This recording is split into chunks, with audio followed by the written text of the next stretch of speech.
آپ کیا کرنا چاہتے ہیں؟ آپ نے بھی فرمایا اے عبد القادر اپنے منہ کو کھولو۔ حضور غوث الاعظم فرماتے ہیں میں نے منہ کو کھولا، حضرت علی کرم اللہ الوجہ الکریم نے بھی اپنا لوام دہن مبارک میرے منہ میں رکھا، پھر رکھا، میں نے گنتی شروع کر دی۔ حضرت علی کرم اللہ الوجہ الکریم نے، حضرت حسن حسین کے بابا جان نے، حضرت فاطمہ الزہرا سلام اللہ کے سرتاج نے اور ولایت کے شہنشاہ نے 6 مرتبہ لعاب دہن مبارک میرے منہ میں رکھ کے، اور آپ سائیڈ پہ ہو رہے ہیں۔ میں نے عرض کی حضور آپ نے 6 مرتبہ ابھی لعاب دہن مبارک ڈالا ہے، تو حضور نے تو 7 مرتبہ ڈالا ہے، آپ واپسی جا رہے ہیں، کہیں آپ سے بھول تو نہیں ہو گئی، کہیں آپ جو ہے وہ بھول تو نہیں گئے؟ تو حضور غوث الاعظم فرماتے ہیں، حضرت علی کرم اللہ وجہ الکریم نے فرمایا اے عبد القادر یہ یاد رکھ لے، وہ میرے مالک ہیں، وہ میرے سرکار ہیں،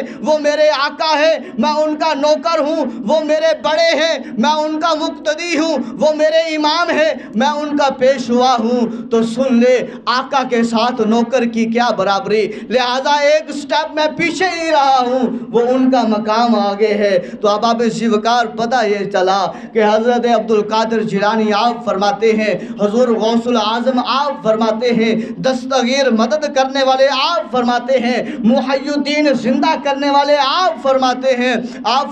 لوگوں میں اپنے لیے جو ہے وہ سب کچھ مجھے نہیں ملا، بلکہ اللہ کے محبوب نے، اور اللہ کے محبوب حضرت علی کرم اللہ الوجہ الکریم نے جو دیا ہے وہ غم گساروں کے لیے دیا ہے، دکھ درد کے ماروں کے لیے دیا ہے، اور میں نے یہ ولایت کا چشمہ جو ہے وہ سبھی کو دینا ہے، یہ فیضان جو ہے وہ میں نے سبھی تک پہنچانا ہے۔ تو پھر کیا ہوا؟ آپ چلتے ہوئے بازار جاتے ہیں، آپ کے ساتھ ایک اور آپ کا غلام، آپ سے پڑھنے والا، آپ سے علم حاصل کرنے والا ساتھ ہے، آپ رفتہ رفتہ جا رہے ہیں، کوئی عام ولی نہیں ہے، یہ جو جس ولی کی میں بات کر رہا ہوں کوئی عام ایسا نہیں ہے جو گلی محلے میں کھڑا ہو کر اپنا اعلان اپنی ولایت کا خود کر دے، ایسا ولی نہیں ہے۔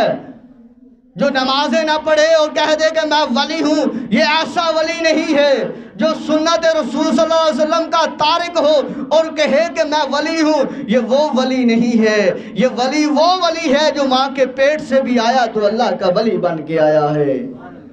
اور پھر جس کو ولایت ایسے نہیں ملی بلکہ ولایت دینے والا بھی اللہ کا محبوب ہے، اور اللہ کے محبوب کا محبوب علی کرم اللہ وجہ الکریم ہے۔ اور پھر آپ کی بات ایسے نہیں ہے، آپ حسنی بھی ہیں اور حسینی بھی ہیں، آپ کا شجرہ نسب حضرت حسن سے بھی جا کے ملتا ہے، اور آپ کا شجرہ نسب جو ہے وہ آپ کی والدہ ماجدہ کے ذریعے جو ہے وہ حضرت حسین سے بھی جا کے ملتا ہے۔ اور پھر آپ ایسے ولی نہیں ہیں، آج جو ہے ہمارے بزرگ یا ہم خود جو ہے اس میں شامل ہیں، ہم نماز نہیں پڑھتے پر بہر کہتے ہیں ہمارا بیٹا اللہ کا ولی ہو، ہم نماز نہیں پڑھتے ہم کہتے ہیں ہمارا بیٹا جو ہے وہ برگزیدہ ہو، ہم خود نماز نہیں پڑھتے، ہم خود اچھا کام نہیں کرتے، چوری کا کام کر کے اسے بیٹے کو کھلاتے ہیں، بیوی بچوں کو کھلاتے ہیں، اور پھر ہم کہتے ہیں ہمارا بیٹا جو ہے وہ فرما بردار ہو۔ ہم جو ہے یہ سارے معاملات کرنے کے باوجود ہم اپنی والدہ کو جھڑکتے ہیں اپنی بیوی کے سامنے، اپنے باپ کو گالیاں دیتے ہیں اپنی بیوی اور اپنے بچوں کے سامنے، پھر ہم کہتے ہیں ہمارا بیٹا ہمارا فرما بردار ہو، ہمارا بیٹا جو ہے بڑا نیک ہو، ہمارا بیٹا جو ہے وہ بڑا پارسا ہو۔ ایسے نہیں ہوگا۔ یہ بیٹا، یہ اولاد، یہ جو ہے یہ بیج جو ہے جو بویا جائے گا، جب تک اس کی پرورش اچھی نہیں کی جائے گی، جب تک کہ اس کے خون کی حفاظت نہیں کی جائے گی، وہ خون اس طرح نہیں بنے گا۔ وہ خون تب جا کر ایسے بنے گا اگر سیب کھا لیا ہے تو اس کو بخشوانے کے لیے اپنی زندگی کو وقف کر دیا جائے گا۔ جب بیٹا جو ہے تب ایسا ولی بنے گا جب ماں جو ہے وہ کسی غیر محرم کو ساری زندگی نہ دیکھے۔ بیٹا تب اللہ کا ولی بنے گا جب اس کی ماں جو ہے اپنے ہاتھ کو کسی غیر محرم کے ہاتھ میں نہ دے۔ بیٹا تب جا کے اللہ کا ولی بنے گا جب وہ ماں، اس بیٹے کی ماں چار دیواری سے کبھی باہر نہ نکلی ہو اور اس معاشرے کے مطابق، اس کے باپ کے مطابق جس کی وہ عزت ہے، جس کی وہ بیٹی ہے، جس کی وہ لخت جگر ہے، وہ کہنے پر وہ کہے کہ میری بیٹی وہ بیٹی ہے جو آنکھوں سے نبینی ہے، وہ کہنے پر وہ کہے میری وہ بیٹی ہے جو زبان سے گونگی ہے، وہ کہنے پہ وہ کہے کہ میری وہ بیٹی ہے جو ہاتھوں سے جو ہے وہ لولی ہے، پکڑ نہیں سکتی لنجی ہے، وہ کہنے کو وہ باپ یہ کہے میری وہ بیٹی ہے جو چل سے نہیں سکتی وہ لاگر ہے۔ وہ کیونکہ یہ سارے معاملات غیر محرم کے لیے اس نے کبھی کیے ہی نہ ہوں۔ تو پھر جا کر جو ہے حضور غوث العظم دستگیر بنتے ہیں۔ پھر جب بنتے ہیں پھر اللہ کے ولی ایسے بنتے ہیں کہ نماز تو پڑھنی نہیں ہے تو ولی بن گئے نہیں، بلکہ 40 سال کا عرصہ 40 سال کا عرصہ عشاء کی نماز پڑھنے کے بعد اسی وضو کے ساتھ آپ جو ہے وہ فجر کی نماز پڑھتے ہیں۔ اب اس بات پہ یہ نہیں سمجھنا کہ 40 سال تک انہوں نے وضو نہیں کیا ہوگا، نہیں، بلکہ یہ جو رات ہے عشاء کی نماز جب انہوں نے جماعت کے ساتھ پڑھی، وضو کیا، اس کے بعد انہوں نے اللہ کی عبادت شروع کر دی، نوافل پڑھنے شروع کر دے، اللہ اللہ کرنا شروع کر دیا، اور یہ رات گزرتی گئی، صبح صادق ہوئی، اسی وضو کے ساتھ آپ نے نماز پڑھی۔ پھر دن ہوا، دن میں جو ٹائم آپ کو ملا اس وقت آپ نے مختص کیا،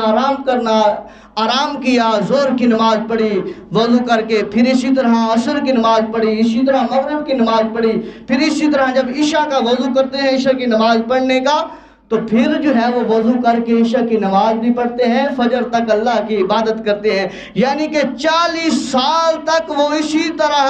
ہر رات کو عبادت کرتے کرتے کرتے جو ہے وہ فجر کی نماز پڑھتے تھے۔ کیوں؟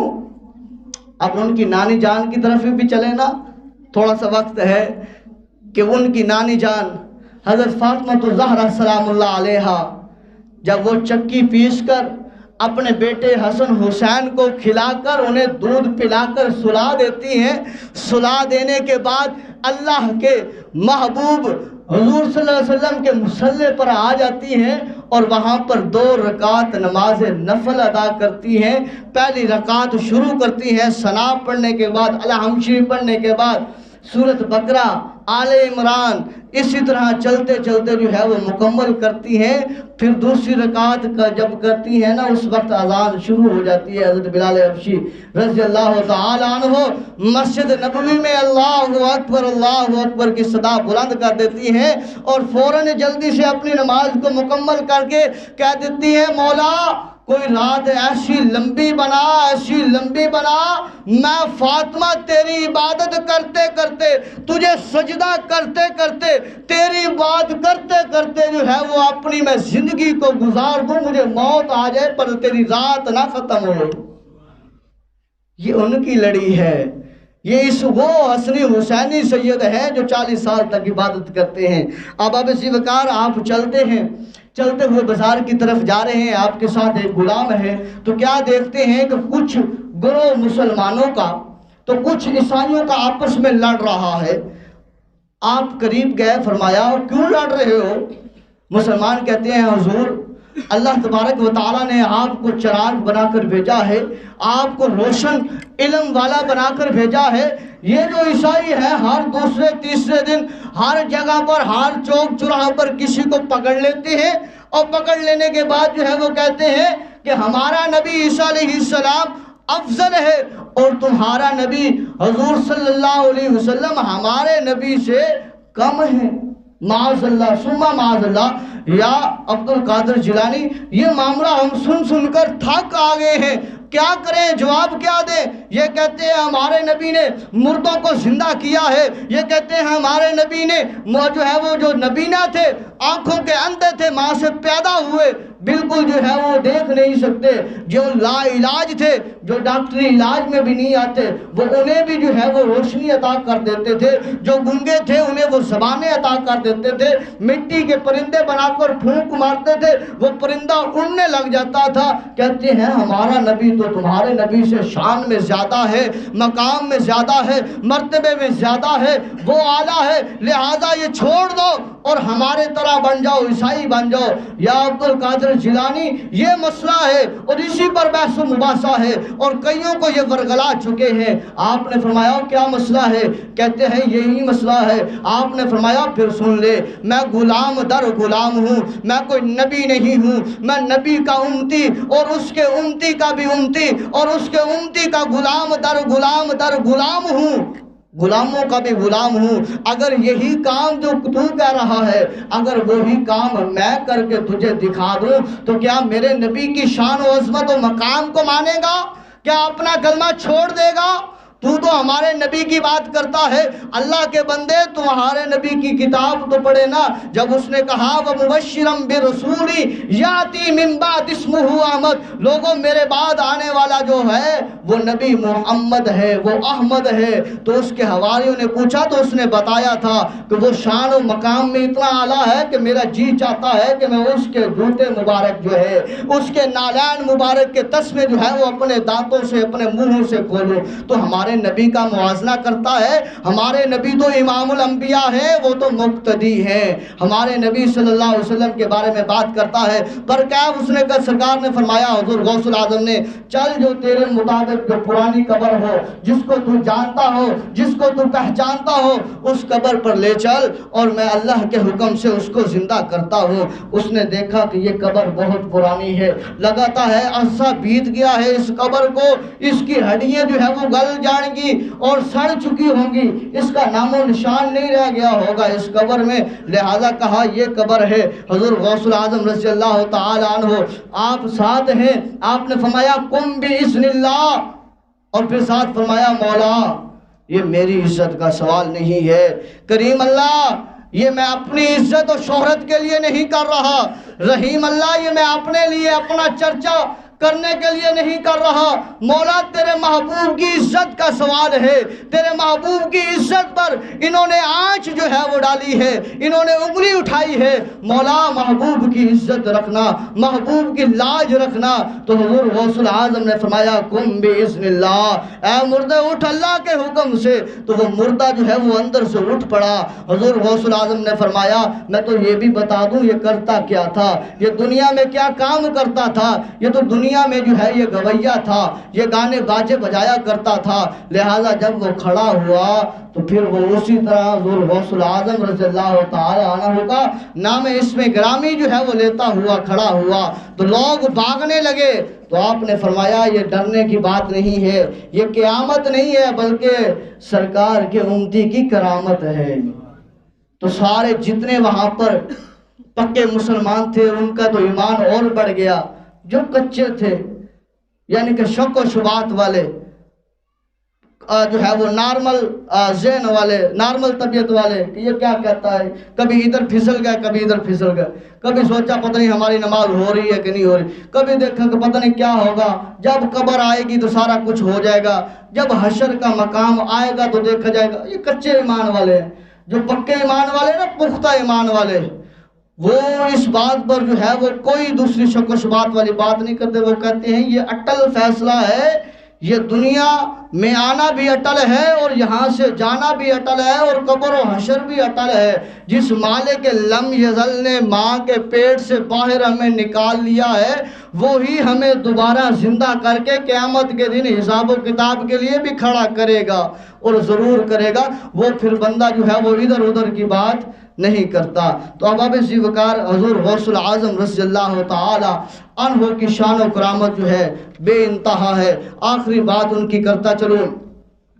کہ آپ رضی اللہ تعالی عنہ کے دور میں ایک شخص جو ہے شیخ حماد رضی اللہ تعالی عنہ کے پاس جاتے ہیں اور جا کر عرض کرتے ہیں حضور میں اپنے بیوی بچوں کے لیے جو ہے وہ رزق کمانے کے لیے تجارت کی غرض سے فلاں شہر میں عرب میں جانا چاہتا ہوں، کیا میرے لیے یہ سفر کرنا ٹھیک ہے؟ تو آپ نے فرمایا شیخ حماد رضی اللہ تعالیٰ عنہ بڑے برگزیدہ اللہ کے بندے تھے، اللہ کے ولی تھے، اللہ کرنے والے تھے، اور اللہ کا جو ولی ہوتا ہے، یہ میں بات کرتا چلو، جو اللہ کا ولی ہوتا ہے اللہ تبارک و تعالیٰ اسے بہت کچھ عطا فرماتا ہے۔ جیسے اللہ فرماتا ہے جو میرا ولی بن جاتا ہے، میرا برگزیدہ بن جاتا ہے، میں اس کی آنکھ بن جاتا ہوں، اس کے ہاتھ بن جاتا ہوں، اس کے کان بن جاتا ہوں، اس کی زبان بن جاتا ہوں، اس کے پاؤں بن جاتا ہوں. یعنی کہ وہ پھر دیکھتا جو ہے وہ ہمارے جیسا نہیں دیکھتا، وہ پھر دیوار کے پیچھے کا بھی دیکھ لیتا ہے، جو دل کے اندر راز ہوتا ہے وہ بھی دیکھ لیتا ہے. وہ پھر جو لوح محفوظ پر جو تقدیر کا لکھا ہوتا ہے وہ بندہ، وہ اللہ کا ولی وہ بھی پڑھ لیتا ہے، کیونکہ اس کی آنکھ ہماری آنکھ نہیں ہوتی، کیونکہ اللہ فرماتا ہے اس کی آنکھ وہ میری آنکھ بن جاتی ہے. وہ جو بولتا ہے پھر ہمارے طرح نہیں بولتا، وہ پھر بولتا ہے تو لاکھوں کا آگے مجمع ہے، کوئی میک نہیں ہے، کوئی کچھ نہیں ہے، وہ بولتا ہے تو جتنی آواز پہلا سن رہا ہے اتنی ہی آواز وہ لاکھوں کا آخری بندہ جو بیٹھا ہے اتنی آواز وہ سن رہا ہے، کیونکہ وہ جو بول رہا ہے وہ پھر اپنا نہیں بول رہا. اللہ فرماتا ہے اس کی زبان پھر میں بن جاتا ہوں. وہ پھر سنتا ہے، وہ پھر کیڑی کی آواز بھی سن لیتا ہے تو وہ بیل میں کیا کہہ رہی ہے. جیسے حضرت سلیمان علیہ السلام کے لیے کیڑی جو ہے وہ باغی، حضرت سلیمان علیہ السلام نے سنا اور پھر اسے اٹھا لیا. تو اب آپ اسی وقار برکیف آپ نے فرمایا کہ بیٹا یہ تیرے لیے سفر مناسب نہیں ہے، اگر اس سال تو سفر کرے گا تو راستے میں جو ہے وہ قتل کر دیا جائے گا، تو مار دیا جائے گا، لہذا اس مرتبہ جو ہے وہ سفر کو منقطع کر دے، اس سفر پر تیرا جانا ٹھیک نہیں ہے. آپ وہاں سے اٹھے، اس نے کہا چلو حضور غوث الاعظم رضی اللہ تعالیٰ عنہ کی بارگاہ میں جاتے ہیں، وہ بھی اللہ کے ولی ہیں، ان سے دعا کروا لیتے ہیں. وہی شخص اس جگہ سے اٹھا اور آپ کے پاس آ جاتا ہے، حضور دعا کریں، میں سفر کے لیے جا رہا ہوں، چھوٹے چھوٹے بچے ہیں، ان کے جو ہے وہ کھانے پینے کے لیے جو ہے وہ کچھ اشیاء لے کر جا رہا ہوں، وہ بیچ کر جو ہے وہ ان کے لیے اور اچھا سامان لے کر آؤں گا. تو آپ نے دعا فرمائی، آپ نے فرمایا جا بیٹا اللہ تبارک و تعالیٰ خیر فرما دے گا. ایک جگہ پہ حکم ہوا کہ بیٹا یہ تیرے لیے جانا ٹھیک نہیں ہے، قتل کر دیا جائے گا. دوسری جگہ پہ فرمایا چلو جا بیٹا چلا جا، اللہ خیر فرمائے گا. سفر کے لیے چلے جاتے ہیں، سامان لیا، سامان جو ہے وہ بیچا، بیچ کر جو ہے وہ 1000 درہم جو ہے وہ ساتھ لیے، لے کر واپس آ رہے ہیں. راستے میں ایک قافلہ جو ہے وہ ٹھہرا آرام کرنے کے لیے، وہ اٹھا حمام میں چلا گیا، وہ دینار اپنے جو ہے وہ وہاں پر رکھے اور اپنا جو ہے وہ فریش ہوا. فریش ہونے کے بعد پھر جو ہے وہ سو گیا. جب اس کی آنکھ لگی نا، ظاہری آنکھ اس کی جب بند ہوئی، دل کی آنکھ کھلی، کیا دیکھتا ہے کہ قافلے کے اوپر جو ہے وہ حملہ ہو گیا ہے. قافلہ جو ہے وہ سارا کا سارا جتنے قافلے میں آنے والے تھے سب کو قتل کر دیا گیا ہے. اور جب میں ایک بچا ہوں، میری طرف جو ہے وہ لڑکا، وہ ڈاکو جو ہے وہ دوڑا ہے اور مجھے اس نے پکڑ کر جو ہے وہ میری گردن پر چھری یا کوئی چیز تیز وار جو ہے وہ اس نے کے ساتھ جو ہے وہ مجھے جو ہے وہ ختم کر دیا ہے. اس نے درد اپنا محسوس کیا اور اسی وقت جو ہے وہ ڈر کے اور خوف کی وجہ سے اٹھا، بیدار ہوا اور پھر وہ یاد آیا کہ یہ میں نے دینار جو ہے وہ کہاں پہ رکھے ہیں. وہاں پر گیا، جا کے دینار اٹھا کر واپس آتا ہے، کیا دیکھتا ہے وہ سارا قافلہ تو موجود ہے، کیونکہ اس نے جو کچھ دیکھا تھا وہ خواب میں دیکھا تھا. سارا معاملہ اس کے خواب میں ہوا. واپس آئے اور سیدھے جو ہے اللہ کے ولی شیخ حماد کے پاس آتے ہیں اور آ کر جو ہے وہ شکر گزاری کی دعا کرتے ہیں کہ اللہ تبارک و تعالیٰ نے مجھے خیر خیریت سے واپس بھیج دیا ہے. آپ فرماتے ہیں بیٹا میرے پاس آنے سے پہلے دوڑ کے جا حضور غوث الاعظم کی بارگاہ میں، جنہوں نے اللہ کی بارگاہ میں ایک مرتبہ نہیں 70 مرتبہ تیری زندگی کی دعا کی ہے کہ مولا اس کی تقدیر کو بدل دے، اے اللہ اس کی تقدیر میں جو لکھا ہوا ہے قتل ہونا وہ ختم کر دے، وہ بدل دے. تو جب 70ویں مرتبہ بار بار انہوں نے التجا کی ہے، بار بار جب انہوں نے دعا کی ہے، تو اللہ تبارک و تعالیٰ نے اپنے اس بندے حضور غوث الاعظم کی دعا کو قبول فرما لیا ہے اور تیری تقدیر کو مٹا کر تیرے جو ہے وہ خواب میں وہی سارا معاملات کر دیا ہے. دوڑتا ہے حضور غوث الاعظم کی بارگاہ میں. آپ فرماتے ہیں تجھے اس نے جو ہے راز سے پردہ اٹھا دیا ہے، لہذا تو آ گیا ہے، تو پھر جا اب سے جو ہے اللہ کا ولی بن جا، اللہ کا برگزیدہ بن جا. جا اللہ تبارک و تعالیٰ نے تجھے زندگی عطا فرما دی ہے، بے شک اس میں کوئی شک نہیں ہے. اللہ کی بارگاہ میں میں نے اتنی مرتبہ دعائیں کی ہے، تو لہٰذا اس سے پتہ یہ چلتا ہے جب دعا کروائی جائے یا دعا کا کہا جائے اپنے والدین سے، اپنی بچیوں سے، بیٹوں سے یا عالم دین سے یا بزرگوں سے، تو اس وقت اس دعا کی وجہ سے جو تقدیر میں لکھا ہوتا ہے وہ اللہ تبارک و تعالیٰ بدل دیتا ہے، وہ اللہ تبارک و تعالیٰ اس کو تبدیل فرما دیتا ہے۔ اللہ کی بارگاہ میں دعا کرتے ہیں مالک لم یزل ہم سب کو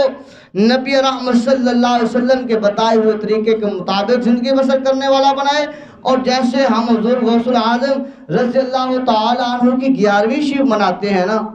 ایسے ہمیں ان کی تعلیمات پر بھی عمل پیرا ہونے والا بنائے۔ یہ نہ ہو کہ حضور غوث العظم رضی اللہ تعالی عنہ کے نام پر ہم لنگر تو کھا لیں، ان کے نام پر ہم سارے معاملات تو کر لیں، جب ان کے فتوے کی بات ہوئے، جب وہ فرمائیں جو کتاب میں لکھیں کہ جو بندہ بے نمازی ہو اس بے نمازی کا جنازہ نہ پڑھا جائے، جب ان کی بات یہ کریں انہوں نے فرمایا جو بے نمازی مر جائے تو ان کو جو ہے اس بے نمازی کو مسلمانوں کے قبرستان میں بھی نہ دفنایا جائے۔ تو پھر دیکھیں پھر اس پر بھی عمل کرنا چاہیے کہ بے نمازی نہ بنے، جب ان کا جو ہے وہ ماننے والے ہیں تو نمازی بن کے مریں۔ اللہ تبارک و تعالی ہم سب کو عمل کی توفیق عطا فرمائے۔